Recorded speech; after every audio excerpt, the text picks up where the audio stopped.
Welcome to this recollection of one of the most unsettling cases registered in the history of the United States.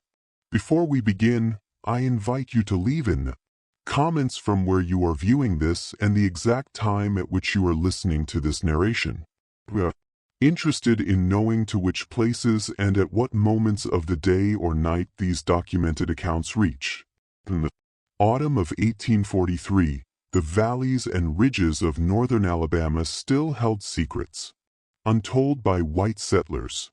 The rugged landscape of the Cumberland Plateau, with its dense forests and steep ravines, had become both haven and prison for one man whose name would come to be whispered with equal measures of dread and awe. This is the account of Samuel Green, a man who escaped bondage only to become something far more terrifying than his former masters could have imagined. The first documented mention of Samuel Green appears in the records of the Johnson Plantation, located approximately 20 m northeast of Huntsville in the Tennessee Valley District. William Johnson, a wealthy landowner who had migrated from Georgia to Alabama in the 1820s, owned more than 40 enslaved persons, including a young man described simply as Sam, age 22, field hand. According to Plantation ledgers preserved in the Madison County Historical Society archives, Sam was noted as troublesome and had attempted escape twice before his 23rd birthday. The Johnson Plantation lay in the shadow of the southern ridges of the Cumberland Plateau, where the land rose sharply from the fertile valley. The mountains to the east stood like sentinels, their forested slopes offering both danger and possibility. For someone contemplating escape from bondage, these wilderness highlands represented perhaps the only viable route. North was Tennessee with its own plantation system, west the treacherous Tennessee River, and south deeper into Alabama's plantation heartland. It was on the night of October 11, 1843, during an unseasonably cold autumn storm, that Sam Green disappeared from the Johnson Plantation for the third and final time. Unlike his previous attempts, this escape showed careful planning.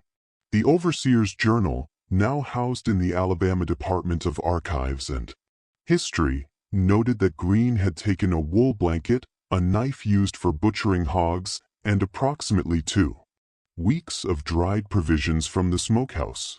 What makes Green's escape remarkable was not merely that he successfully fled, but that he chose not to continue northward toward the free states, as most fugitives did. Instead, historical evidence suggests he moved deeper into the mountainous wilderness of northeastern Alabama, into the rugged terrain where few white settlers ventured. The first suggestion of Green's transformation came 3 months after his disappearance in January of 1844. A hunter named Elijah Thornton reported to the sheriff of Jackson County that he had encountered a Negro man wild in appearance while tracking deer near what is now called Guntersville Lake. According to Thornton's account preserved in county records, the man was dressed in animal skins and carried a crude spear and knife. The encounter ended with the man vanishing into the underbrush before Thornton could approach or speak to him. Over the next several months, similar reports filtered in from trappers, hunters, and the few settlers brave enough to establish homesteads in the more remote valleys of the region. The figure was always described similarly: a tall black man, with a distinctive scar across his left cheek, matching Samuel Green's documented physical description, dressed in animal hides and demonstrating remarkable woodcraft. What began as curious sightings, however, soon took a more sinister turn. In April of 1844, a small hunting party led by Thomas Wilkes failed to return to their settlement near present-day Scottsboro. When a search party located their camp, they found it destroyed with signs of violence and 3 of the 4 men missing. The lone survivor, James Carter, was discovered hiding in a hollow tree nearly a mile away in a state of extreme distress. Carter's account, recorded by the county magistrate, describes an attack by a Negro mountain devil who moved like a phantom through the trees and who killed his companions with terrible efficiency. While authorities initially dismissed Carter's story as the ravings of a man driven mad by some more mundane tragedy, subsequent events would lend credence to his claims. Throughout the summer and fall of 1844, isolated homesteads in the region began reporting thefts, not of valuables, but of practical items, tools, weapons, cooking implements, and clothing. Disturbing were the reports that these thefts occurred while the cabin's occupants slept, with the intruder somehow entering and exiting without waking them. By December of that year, the figure had acquired a name among the local populace, the Mountain Devil. Rumors spread through settlements that this was no ordinary fugitive, but a man possessed of supernatural abilities who could move silently through the night, survive the harshest conditions, and who harbored a particular hatred for white hunters and slave catchers. Newspaper accounts from the Huntsville Democrat, now preserved on microfilm in the state archives, dismiss these stories as superstitious fancy, though they acknowledge that some Negro fugitive appears to be living as a savage in the highlands to the northeast of our city. The Mountain Devil might have remained a regional curiosity had it not been for the events of February 18, 1845. A slave-catching party led by Jeremiah Burke, a notorious figure who had made his reputation retrieving fugitives throughout the South, ventured into the mountains with the specific purpose of capturing the elusive figure. Burke had been hired by several plantation owners concerned that Green's continued freedom might inspire others to attempt escape. Burke's party consisted of 6 men and 4 tracking dogs. According to the sole survivor's account, they followed their dogs deep into a narrow valley on the second day of their expedition. As darkness fell, they made camp near a stream. Shortly before midnight, the dogs began to growl and then fell silent. What followed was described as a carefully orchestrated slaughter. The survivor, a man named Michael Reynolds, reported that shadows moved among the trees, and the slave catchers were killed one by one, pulled into the darkness without a sound. Reynolds himself escaped only by falling into the creek and being swept downstream. He would later tell authorities that as he clung to a fallen log in the water, he saw a tall figure standing on the bank, observing him. "He could have killed me with the bough he carried," Reynolds stated, "but instead he watched me drift away as if he wanted me to tell what happened." The authorities could no longer ignore the situation. For the of 5 white men, particularly men employed in the legally sanctioned recovery of property, demanded action. In March of 1845, Governor Benjamin Fitzpatrick authorized a militia expedition into the mountain region to capture or kill the fugitive, now openly identified in official correspondence as Samuel Green. The expedition, comprising 40 armed men led by Captain William Hull, spent 3 weeks combing the mountains.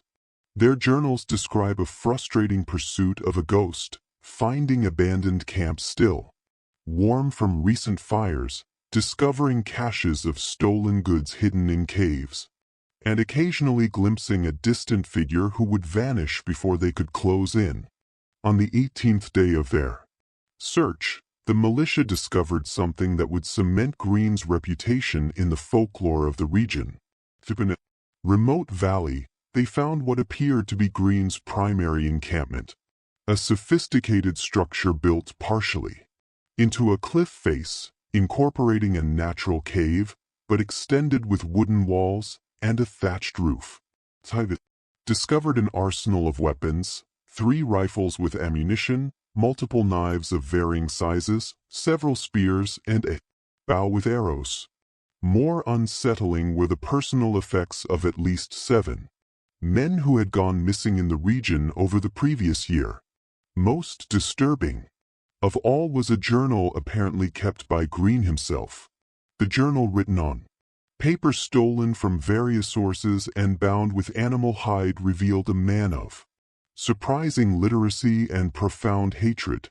Green wrote of his life on the Johnson plantation, describing in detail the abuses he had suffered and witnessed. He wrote of his previous escape attempts and the punishments that followed. And he wrote of his transformation in the wilderness.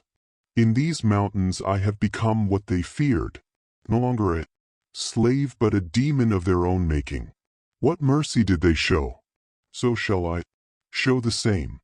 The journal also revealed that Green had not been alone in the wilderness. He had encountered and formed alliances with at least 2 other fugitives, though he never mentioned their names, referring to them only as brothers in bondage. Together, they had developed a system of survival in the harsh mountain environment, hunting, gathering, and stealing what they couldn't produce themselves. Captain Holtz's militia spent another week searching for Green and his companions, but found no trace of them. It appeared that upon discovering the militia's presence in the mountains, Green had abandoned his camp and retreated deeper into the wilderness. The expedition returned to Huntsville with the journal and other evidence, but without their quarry. The Mountain Devil's activities seemed to diminish after the militia expedition. There were fewer reports of sightings or thefts through the remainder of 1845, leading some to speculate that Green had finally fled northward or perhaps died in the wilderness. This period of relative quiet ended dramatically in January of 1846. On the night of January 7th, William Johnson, Green's former master, was found dead in his study. The circumstances were bizarre. The house had been locked from within. No items were stolen, and Johnson's body bore a single wound, a handcrafted arrow driven through his heart. On the desk before him lay a folded piece of paper with a message written in a careful hand: "Justice comes even to the mighty. Remember Samuel Green." The murder of a prominent plantation owner in his own home sent shockwaves through the region. The second expedition was organized, larger than the first, with over 60 armed men and several professional trackers from as far away as Tennessee. This time they were instructed not to take the fugitive alive. The expedition departed on January 20th, 1846, confident that with their numbers and the winter conditions exposing more of the landscape, they would succeed where the first had failed. They would return 2 weeks later with their numbers reduced by 17. Survivors described a campaign of systematic terror conducted by Green and his allies. Using their intimate knowledge of the terrain, the fugitives separated groups of militia, led them into ambushes, created false trails, and struck at night when visibility was poorest. One particularly harrowing account tells of 6 militiamen making camp in what they thought was a secure position, only to awaken to find 2 of their companions missing and a message carved into a tree. "Man who learned to hunt from watching you." The expedition's leader, Major Thomas Bradford, ordered a retreat after losing more than a quarter of his force without even confirming a sighting of Green. In his report to Governor Fitzpatrick, he wrote, "We face not a man, but a phantom who has mastered these mountains completely. He strikes and vanishes. My men fear entering the deep valleys or thick forests, believing death awaits in every shadow. Cannot, in good conscience, continue to risk their lives in what appears to be a futile pursuit." For the next year and a half, the legend of the Mountain Devil grew. While direct attacks became less frequent, Green's presence remained a constant shadow over the region. Travelers reported finding crude warnings carved into trees along mountain paths. Slave catchers refused assignments that would take them into the highlands. Local Native Americans of the Cherokee tribe who maintained a small presence in the region despite the forced removals of the 1830s spoke of a vengeance spirit who protected those fleeing bondage. Perhaps most significantly, the number of successful escapes from plantations in northern Alabama increased dramatically during this period. While no direct evidence links Greene to these escapes, oral histories collected from descendants of formerly enslaved people in the region suggest that Greene and his companions operated a rudimentary network, guiding fugitives through the mountains and helping them evade capture. The last confirmed sighting of Samuel Greene came in August of 1847. A surveying party working near what is now the Alabama-Georgia border encountered a man matching Greene's description. According to their account, he approached them openly, carrying no weapons. The party's leader, Edward Mitchell, later wrote that the man identified himself as Samuel Greene and spoke calmly with them for nearly an hour. Mitchell described Greene as weathered but not weakened by his years in the wilderness. He noted that Greene's speech was articulate and that he spoke with the confidence of a free man, not the caution of a fugitive. Remarkably, Greene reportedly told the surveyors that he was preparing to leave Alabama. "I have made these mountains remember me," Mitchell quoted him as saying, "Now I go to find what freedom truly means." Whether Greene actually escaped northward, as his words to Mitchell suggested, remains unknown. Further confirmed sightings or incidents attributed to him appear in historical records after 1847. However, his legend persisted.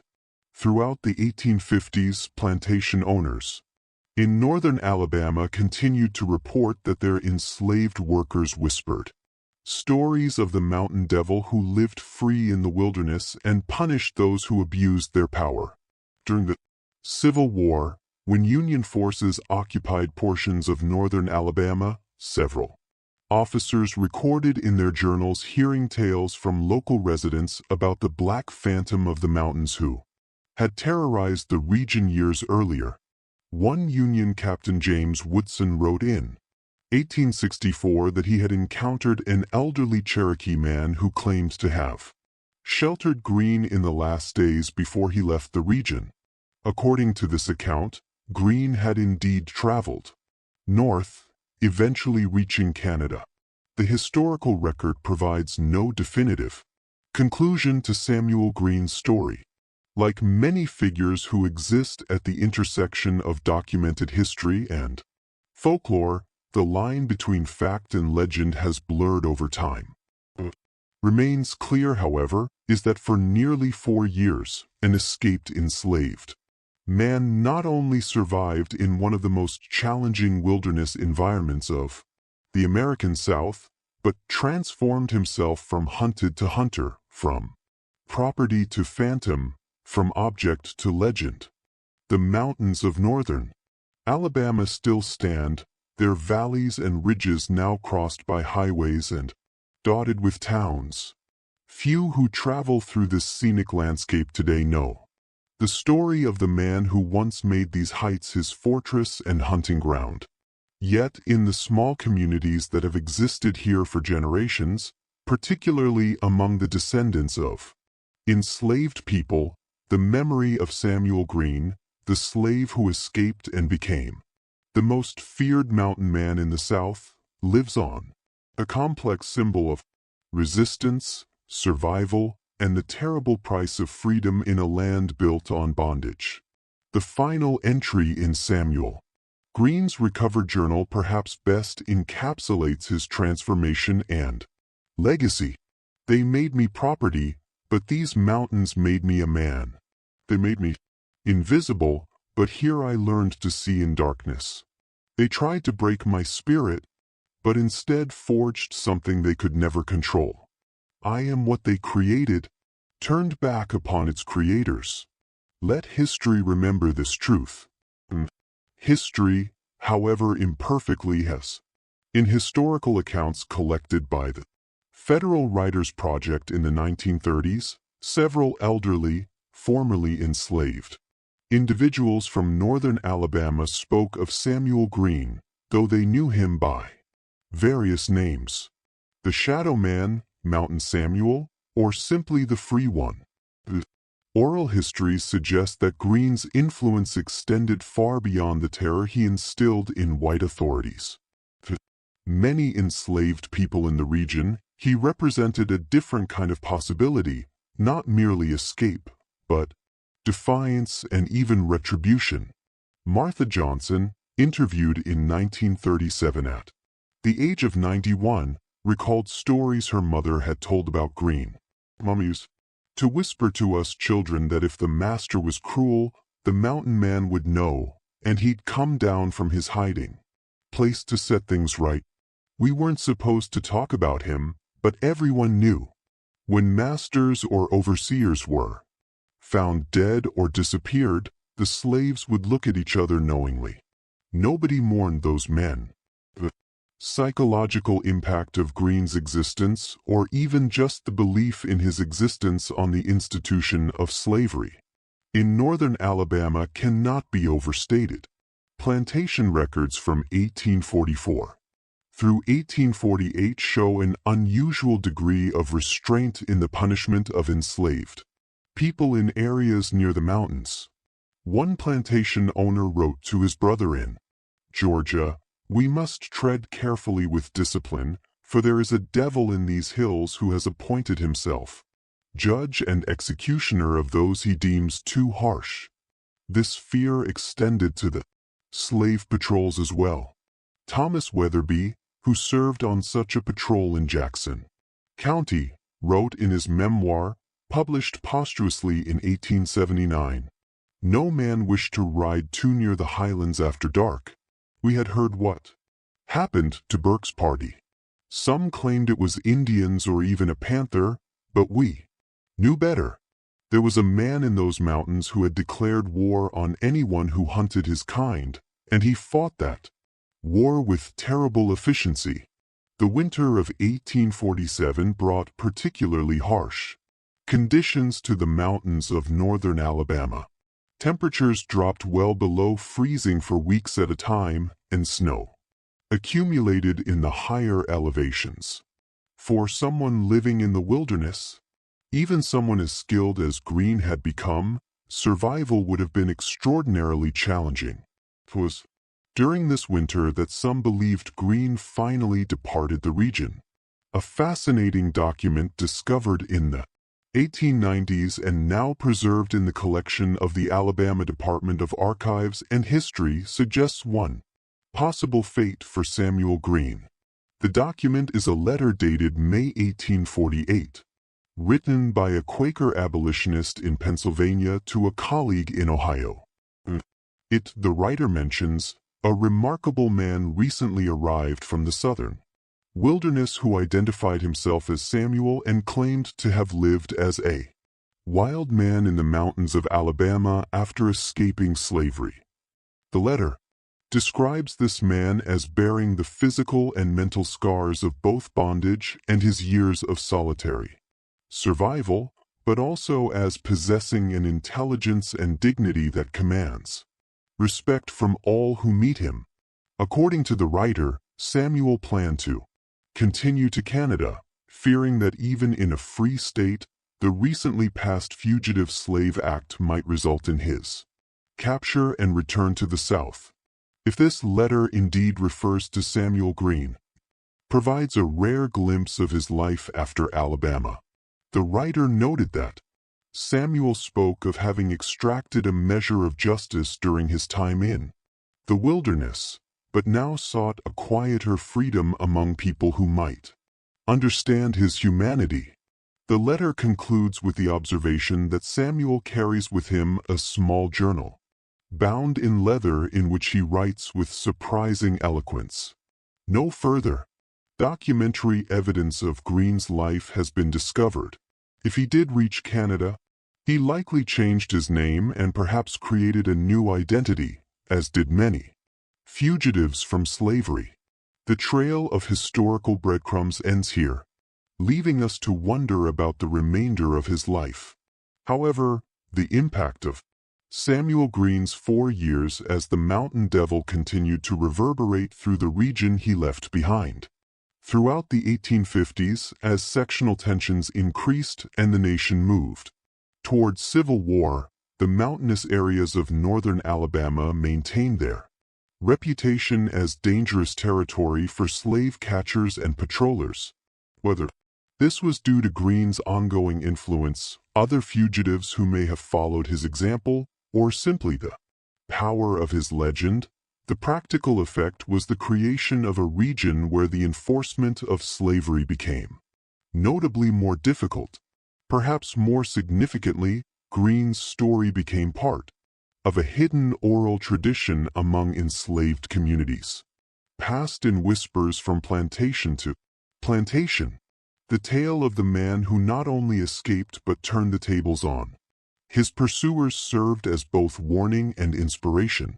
Unlike other well-known fugitives such as Frederick Douglass, who escaped to become a public abolitionist speaker and writer, Green represented a different kind of resistance, silent, violent, and uncompromising. During the Civil War, when Union forces began to occupy portions of northern Alabama in 1862, some commanders reported an unusual phenomenon: enslaved people fleeing. Plantations would often head not toward Union lines, but toward the mountains. Colonel James Montgomery, commanding a regiment that included formerly enslaved soldiers, wrote in his official report, "The local Negroes hold a curious belief that safety lies not with us, but in the high country to the east, where they claim some champion of their race once made his kingdom." This perception was so prevalent that Union officers began sending guides into the mountains to direct these fugitives toward their lines instead. One such guide, Sergeant William Jackson, formerly enslaved himself, reported conversations with those he encountered.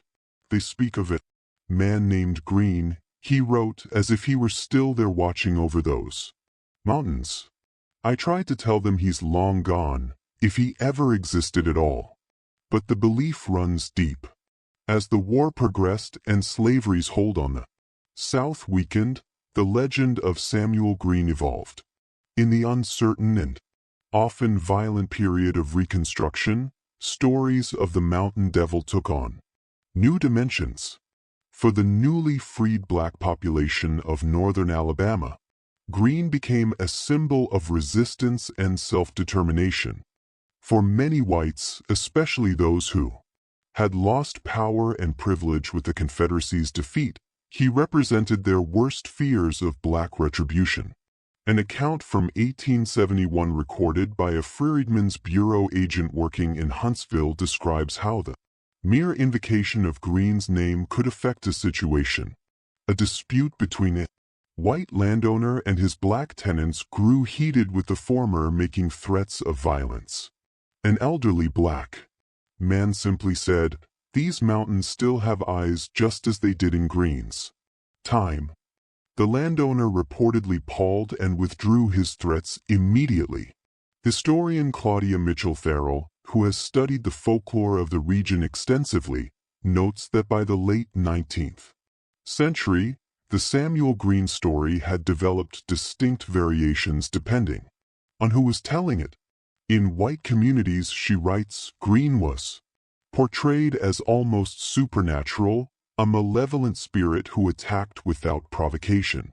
In black communities, it was a justice burr, someone who punished only those who deserved punishment and who helped others escape bondage. These divergent narratives reflect the complex legacy of a man who, whether by choice or necessity, employed violence as a tool against oppression. The historical Samuel Green, insofar as he can be separated from the legend, was neither demon nor saint, but a man formed by the brutal institution he escaped and the harsh wilderness that became his refuge. His actions, while certainly retributive, were not indiscriminate. No records exist of Green attacking women or children, and even some white men, like the surveyor Edward Mitchell, reported peaceful encounters with him.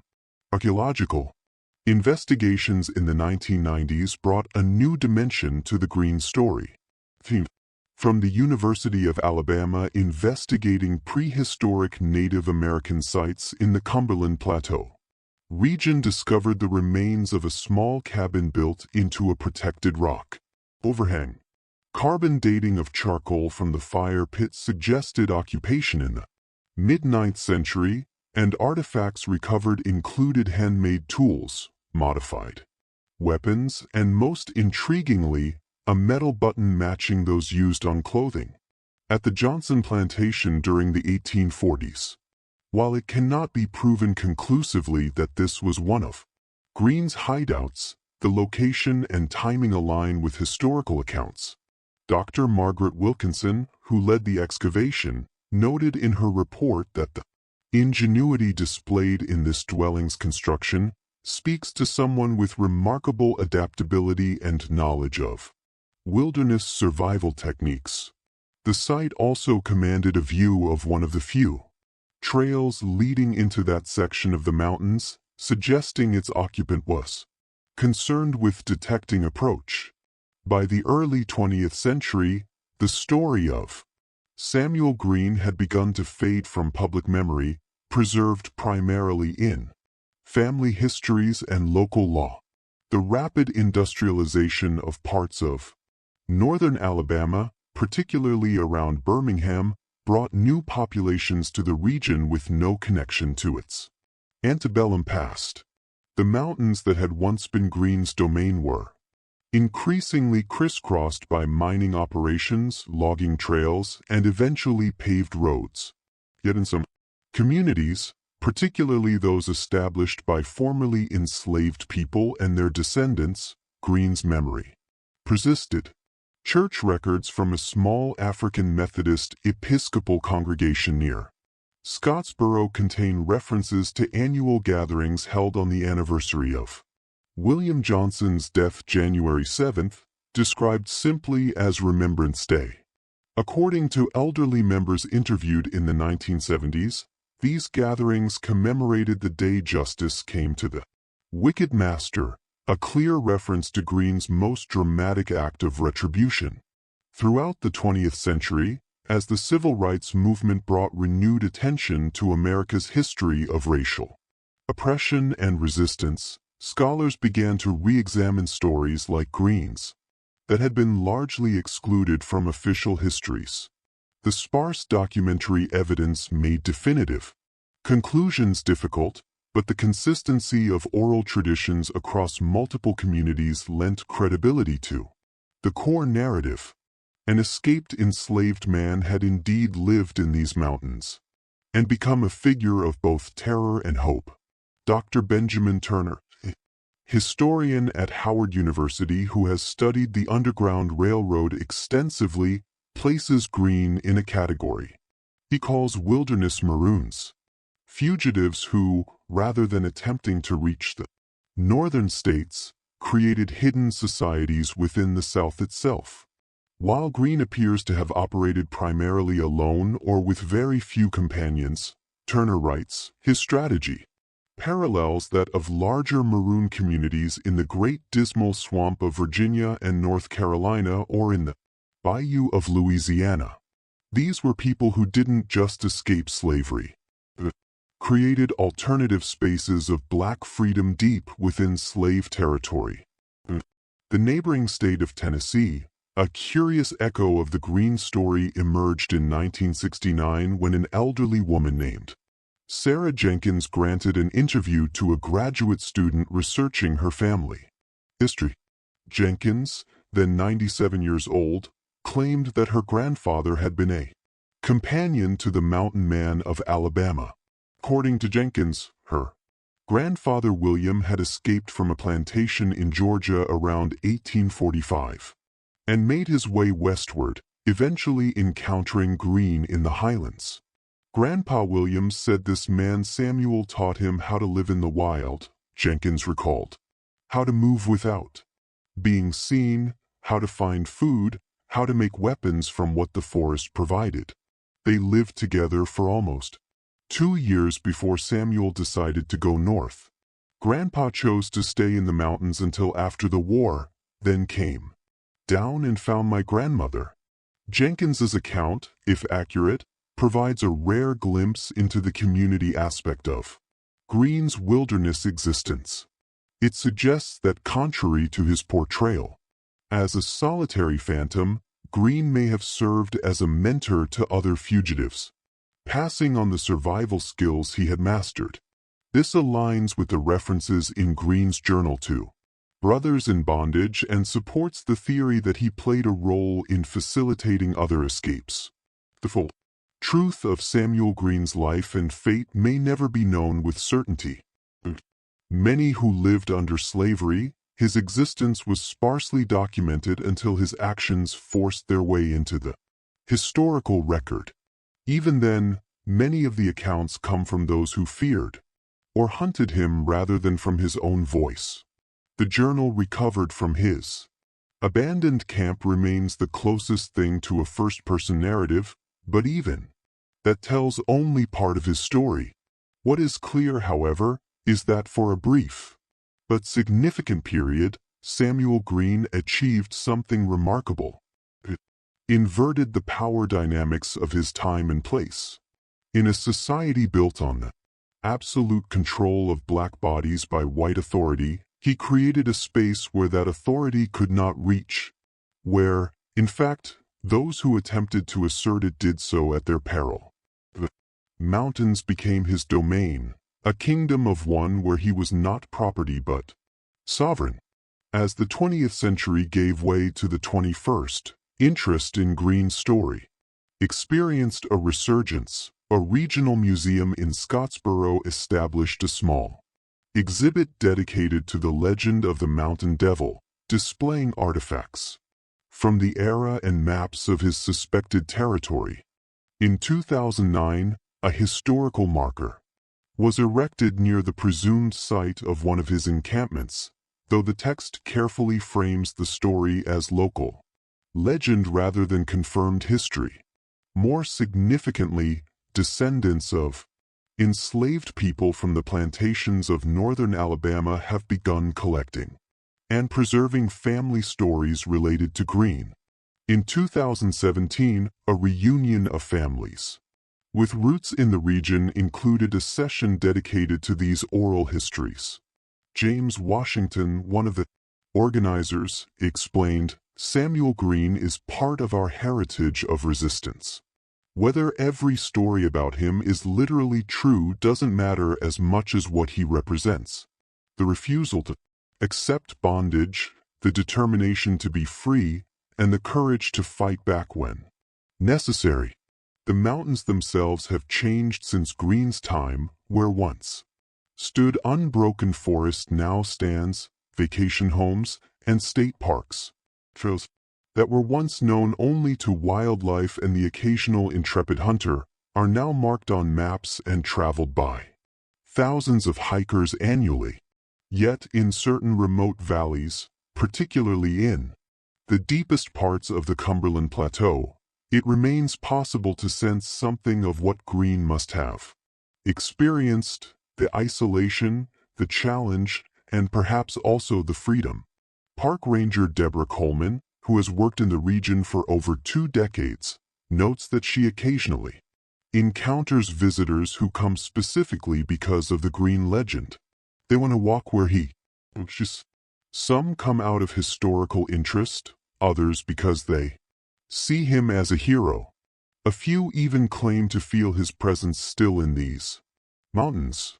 Coleman herself is skeptical of supernatural claims, but acknowledges the power of the story.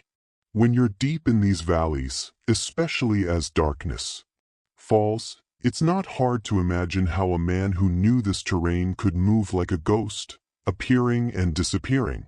He will Even today, with all our technology and marked trails, people get lost up here.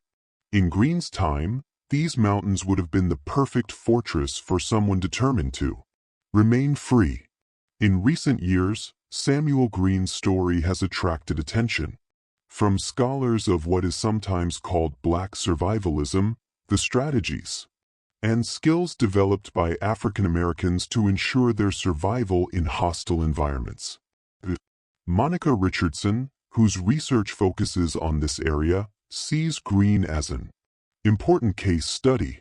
He didn't just survive. He mastered his environment so completely that he transformed from hunted to hunter. She observes. In doing so, he demonstrated a level of adaptability and resourcefulness that defies the dehumanizing stereotypes used to justify slavery. The psychological dimension of Green's impact has also drawn scholarly interest. Terence Watson, a historian of slave resistance, argues that Green's greatest achievement may have been the climate of fear he created among those who enforce the slave system by striking at slave catchers and particularly abusive masters. Watson writes, Green attacked the foundational premise of slavery that white authority was absolute and uncontestable. Every patrol that hesitated to enter the mountains, every overseer who moderated his treatment of the enslaved for fear of retribution, represented a crack in the edifice of control. For modern residents of northern Alabama, attitudes toward the Green legend tend to divide along predictable lines. Many white residents regard it as a colorful but exaggerated piece of local history, while many black residents view it as an important chapter in the longer story of resistance to oppression. Some local businesses have attempted to capitalize on the legend with one outdoor outfitter offering Mountain Devil hiking tours of areas where Green supposedly lived. Irony that would likely not be lost on Green himself. As with many historical figures who existed at the margins of documented history, the absence of definitive records has allowed Samuel Green to become whatever various constituencies need him to be: demon or hero, murderer or freedom fighter, cautionary tale or inspiration. Perhaps the closest to the truth lies in the words attributed to Green himself in his final meeting with Surveyor Edward Mitchell. I have become what necessity demanded. Judge me not unless you have worn the chains I broke. The most profound legacy of Samuel Green may be the questions his story forces us to confront about the nature of resistance to systematic oppression. In a society where legal recourse was non-existent for the enslaved, where every institution reinforced their subjugation, what forms of resistance were possible? What forms were justifiable? Green chose a path of direct, often violent opposition, a choice that few enslaved people made, but one that emerges from the particular circumstances of his life and the opportunities presented by the mountainous landscape where he found refuge. Throughout American history, the prevailing narratives of resistance to slavery have tended to focus on those who escaped northward and worked within legal and moral frameworks recognizable to white society. Figures like Frederick Douglass, Harriet Tubman, or Sojourner Truth. These individuals and their approaches to resistance are rightfully celebrated. But Samuel Green represents another tradition, one less comfortable for mainstream historical memory. The tradition of the maroon, the rebel, the one who refused not just bondage, but also the terms of engagement set by the oppressor.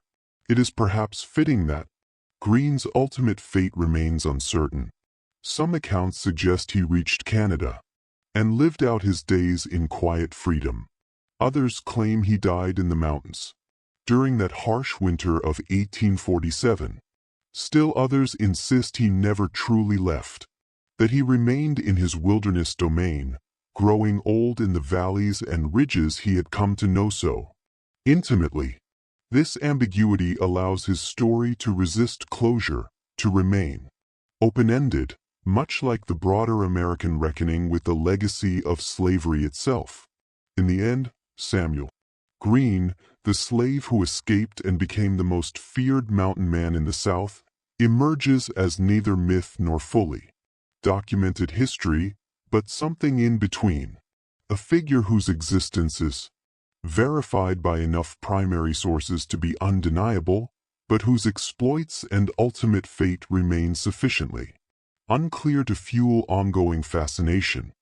His story serves as a reminder that the history of American slavery and resistance contains many chapters still partially obscured, many voices still not fully heard, and many acts of defiance still not widely acknowledged. The mountains of northern Alabama stand as they have for millennia, silent witnesses to countless human dramas played out in their forests and valleys. Among these, the saga of Samuel Green occupies a unique place, a testament to one man's extraordinary will to be free, and his transformation of a harsh wilderness into a weapon against those who had claimed ownership of his body and labor. Visitors to these highlands today, gazing out over the seemingly endless ridges fading into the distance, might well wonder, what other stories do these mountains hold? What other acts of courage, desperation, or defiance remain known only to the ancient trees and ageless stones? And what would Samuel Green make of the world his brief but remarkable rebellion helped in some small way to create? In the words of the final passage attributed to Green's journal, "I came to these mountains a fugitive running from what I was told I must be. I leave them a man certain of who I truly am. Whatever awaits me beyond these ridges, I carry this truth within me as immovable as the mountains themselves. I was born a slave, but I will die free in body and in spirit. Let those who come after know it can be."